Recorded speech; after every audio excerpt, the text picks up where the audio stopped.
Bonjour à tous, j'espère que vous allez bien. Bonjour à toi si tu viens de rejoindre la chaîne. Alors aujourd'hui sur cette première vidéo, on va cracher sur qui? Cerise sur le gâteau, la France insoumise. Comme d'habitude sur le plateau de CNews, tous des corrompus. Alors on nous explique que la France insoumise est le bras armé des islamistes. Ah bon? Avant de commencer cette petite réaction, j'ai envie de vous remercier tous. On est bientôt 7000 sur la chaîne, ça fait extrêmement plaisir.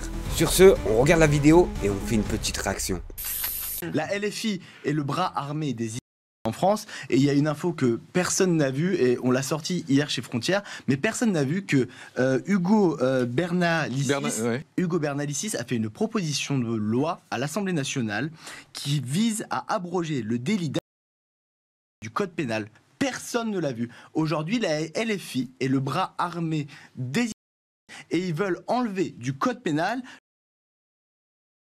qui avait été mis en place en 2014. Personne l'a vu, personne n'a réagi. Vraiment, je ne sais pas si vous étiez au courant. Oui, parce que je l'ai vu sur Frontières. Pour tout vous dire. Ils veulent abroger le délit d'apologie pour que les islamistes puissent faire l'apologie du terrorisme en France. C'est quand même gravissime hein, que cette chaîne de propagande, on sait d'où elle vienne, nous explique que la France insoumise est le bras armé des islamistes.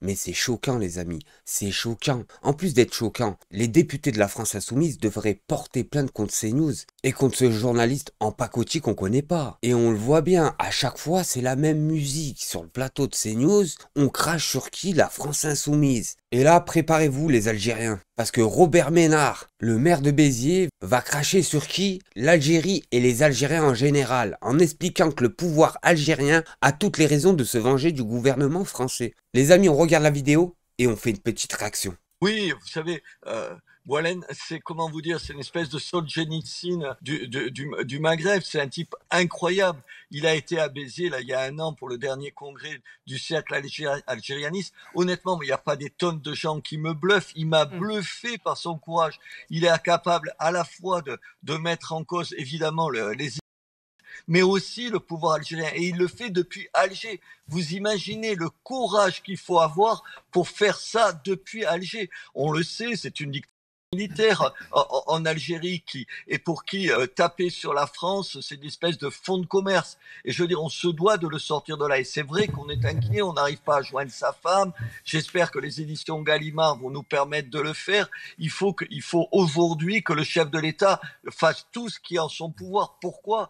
Parce que c'est pas seulement Boualem qui est en cause, et c'est qu'aujourd'hui les Algériens, le pouvoir algérien, pardon, pas les Algériens, le pouvoir algérien a toutes les raisons de se venger du gouvernement français à cause du Maroc. Je sais que vous en avez parlé tout à l'heure, mais aussi on a donné la nationalité à Boualem. Mais j'ai une question à vous poser. Vous pensez que la France peut vraiment s'opposer à l'Algérie? Vous pensez vraiment? Alors pendant que nous, les Français, on était dans le monde de Babar, je vous le rappelle, on n'a pas plus de 200 000 hommes, on n'a pas plus de 200 chars actifs, et on peut tenir une semaine en temps de guerre. Par contre, l'Algérie, c'est pas la même histoire, les amis. Hein. Les forces algériennes, les amis, il y a 130 000 soldats actifs. Il y a 260 000 réservistes, et il y a 200 000 paramilitaires en Algérie. Et le budget total, militairement parlant, de l'Algérie, écoutez bien, 22,1 milliards d'euros. Alors vous pensez bien qu'en s'attaquant en Algérie, on va en perdre des plumes, et beaucoup. Française en début d'année, donc il y a 25 raisons de se venger sur lui et de lui faire payer, en gros, la rancœur du pouvoir algérien par rapport à l'ancienne position, à l'ancienne puissance coloniale. Donc voilà, il faut absolument qu'on se mobilise tous. C'est un type formidable, en plus c'est formidablement écrit, il a du courage, il a du talent, de l'humour.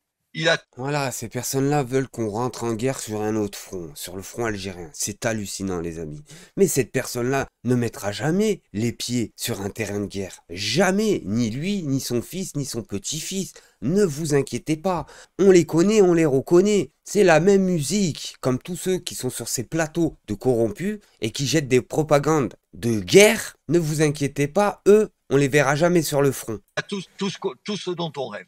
J'imagine que Emmanuel Macron est préoccupé de cela, simplement par définition, ça peut pas être devant les caméras, et que tout ça se passe sans doute à l'ombre de la vie publique. J'imagine. Ah oui, ah oui, on imagine pareil, Pascal. J'imagine que c'est pas, il va pas téléphoner devant nous en nous disant j'ai appelé le gouvernement.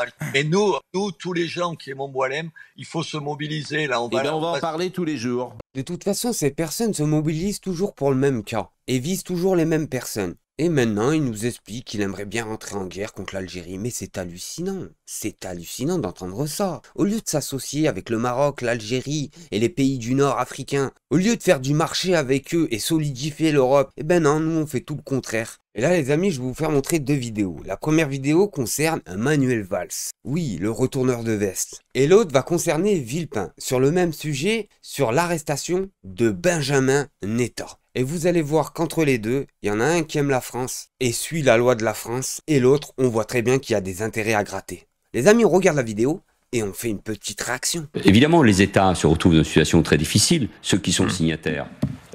Qui sont membres de la Cour pénale internationale. Mais soyons précis, vous avez été Premier ministre, là il y a quand même une décision lourde de conséquences politiques, oui ou non, si M. Netanyahou est sur le sol français, il faut l'arrêter. Si j'étais Premier ministre, je vous dirais non. Qu'est-ce que c'est que ça? Mais qu'est-ce que c'est que ça? La CPI a condamné. Du coup, normalement, vu que la France fait partie du rendement de la CPI, normalement, il n'y a pas de question à se poser. Il devrait être arrêté dès qu'il met un pied en Europe. On est bien d'accord. Eh bien, pour Manuel Valls, non, pas du tout. Et posez-vous la question, pourquoi il réagit ainsi? Clairement, non.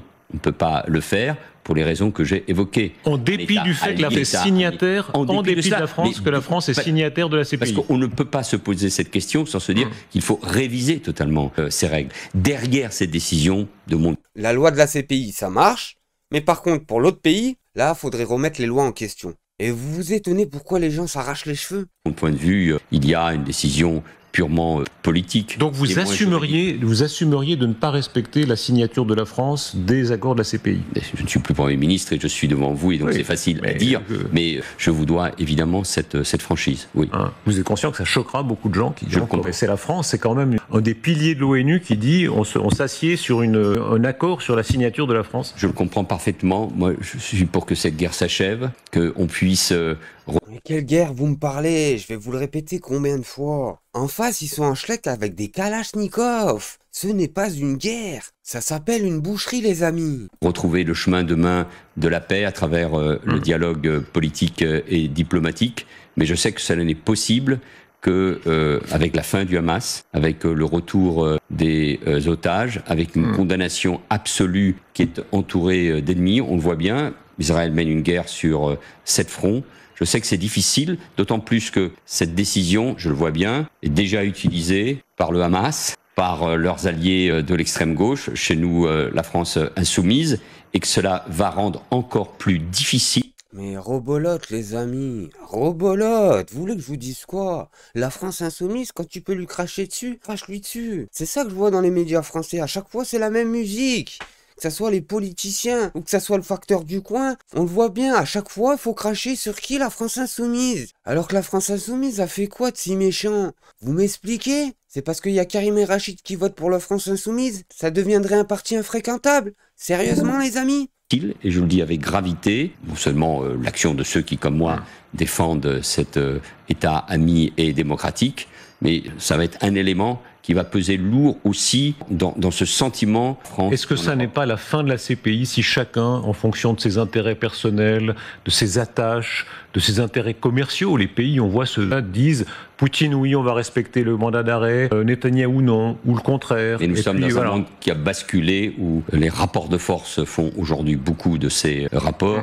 Et je pense que une grande partie des institutions internationales, c'est difficile à dire, à commencer par les Nations Unies, mais aussi la justice internationale, sont vidées de leur sens et ont perdu une grande partie, sinon pour la CPI, avec cette décision, de leur crédibilité. La CPI est discréditée selon vous? Je le crois. Je vous le dis, cette personne-là est dangereuse, et très dangereuse pour la France et en Europe en général. Et là, écoutez bien, de Villepin, sur la même question, est-ce qu'on devrait arrêter Benjamin s'il arrive en Europe? Vous allez voir que la réponse est totalement différente. Les amis, on regarde la vidéo et on fait une petite réaction.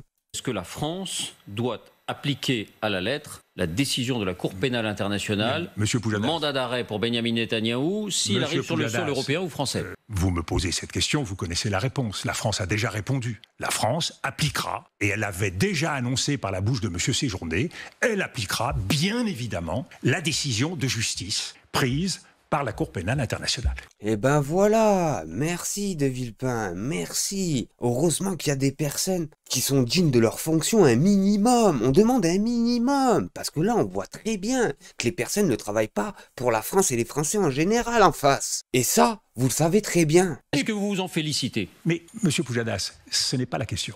Et je vais vous dire pourquoi. Et c'est pourquoi il faut sortir de ce petit jeu, est-ce que, etc., où on polarise, on chauffe les esprits et on introduit un paramètre de polémique. Non, mais la vision du droit se traduit en actes. Eh bien, justement. On peut et pourquoi c'est incontournable, le respect du droit, en Ukraine et à Gaza et au Proche-Orient, au Liban et ailleurs? C'est parce que le double standard, le deux poids deux mesures que nous avons mis en avant entre l'Ukraine et le Proche-Orient fait que nous avons perdu énormément de crédibilité partout dans le reste du monde. Or, nous nous retrouvons avec un Donald Trump qui, lui, ne croit pas aux règles, qui, lui, ne croit pas au droit. Et son administration, en réaction à la décision de la Cour pénale, vient d'annoncer qu'ils feront tout pour contrer les Nations Unies. Vous savez, la loi de la jungle, le retour à cet esprit du chacun pour soi sur la scène internationale, c'est catastrophique. Nous avons vu, beaucoup en ont été surpris, nous avons vu comment le monde s'organise sans nous.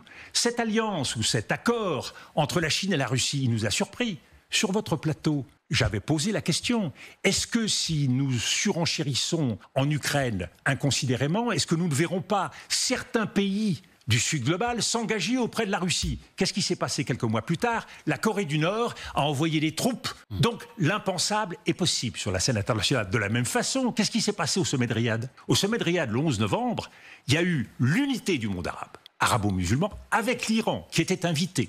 Et il y a eu la solidarité... Alors que l'Arabie Saoudite, pardon de vous compléter, était sur le point de signer les accords d'Abraham avec Israël. Il y a eu la solidarité. Et c'est ça qu'on a bien sur De Villepin et comme sur les députés de la France Insoumise. C'est qu'ils connaissent leur sujet. On le voit qu'ils sont calés et que c'est des machines de guerre dans leur domaine respectif. En face, à part prendre des sous dans les poches des Français, ils ne connaissent rien. De tous ces États avec l'Iran pour dénoncer toute perspective d'attaque. Et il y a eu surtout l'affirmation qu'ils ne progresseront pas dans les accords d'Abraham, qui est la grande ambition de Donald Trump, de son premier mandat et qu'il veut poursuivre maintenant, tant qu'il n'y aura pas une avancée et la création d'un État palestinien. Donc, ce qui fonde notre crédibilité à nous, Européens, et je le redis, si nous ne menons pas cette bataille d'ici les 2 mois, nous serons alignés, mais nous serons aussi vassalisés dans l'ordre international. Voilà, il n'y a plus rien à dire après ça, les amis. Ce qui nous explique De Villepin, c'est que, à force de perdre des plumes, à force de donner tout ce qu'on a aux Américains, on sait qu'on est devenus vassaux. Mais là, on va devenir des serpillères. Bref, les amis, merci de m'avoir suivi. N'oubliez pas le petit like, le petit commentaire, ça fait toujours plaisir. Merci à tous.